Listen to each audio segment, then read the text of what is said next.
If you had to grade the Biden administration's response to events in the Middle East after October 7, how would you assess their performance?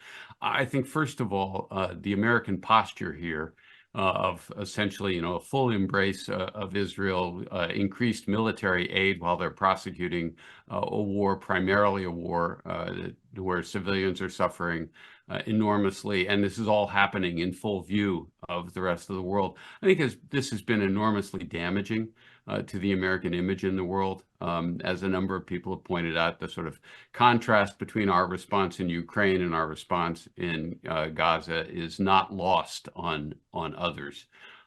The other difficulty here is that this war is now being prosecuted to no good purpose.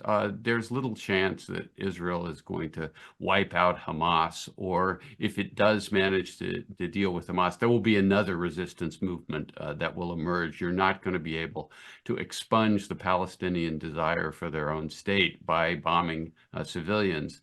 And of course, bombing civilians tends to promote greater resistance. It doesn't lead people to decide that they want to simply accept their fate or anything like that. So we're seeing enormous humanitarian suffering, but to no good strategic purpose.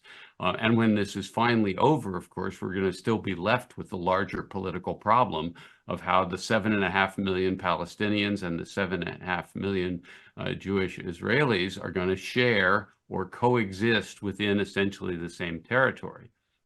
To do that, as everyone has known for 30 or 40 years, you need a two-state solution.